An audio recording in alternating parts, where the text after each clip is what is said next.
So, what you want to do now is create the translations so our player can see them. In the end of the video, it will look something like this. What we will do is create a new folder with configs and put in there the file.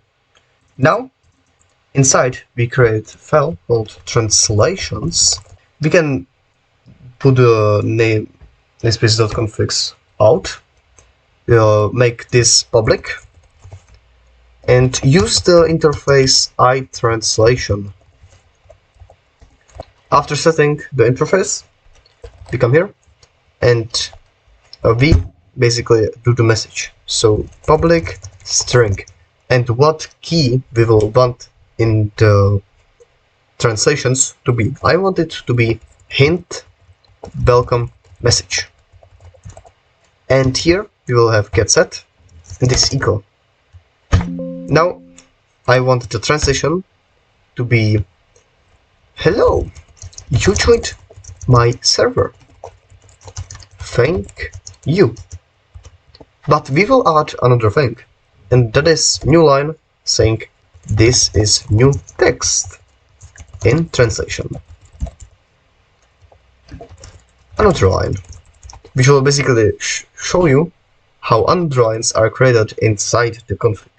What we need to do now is go to our main plugin and here create translations, which basically when we have it like this, we need to overwrite the name of the file how you want your translations to be named. And you do that by public overwrite string name is equal this little ship, and in here your name of the folder, which I want to have it named the same as my file, so I would not confuse anyone, which is my plugin 3 and semicolon. Now we need to go into our player handler and you will still have it something like welcome message, you joined my server, blah blah. And we want, instead of this, to reference the translation.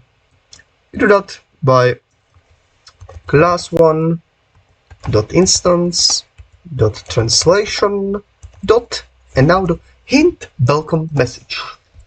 Now that's everything you need to have. When you now build the plugin, the very epic plugin, you put it in the server, a new folder will be generated. You see, my plugin 3 doesn't have default. Configs generating, I deleted those.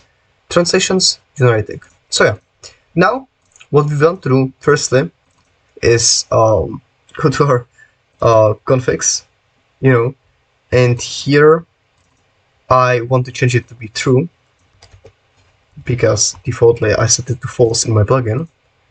And here in translations we have new file, my plugin 3, which you see there's no this, no, it will just create a new line inside the file, and this thing, which basically makes new line. You could make one more line. Oh yeah, I just kind of deleted it. Another line, and when you go to your game, you didn't get the message yet. You will restart the server, and now here you see you have your hint, underline, boom, boom. And so this is basically how you create your hints.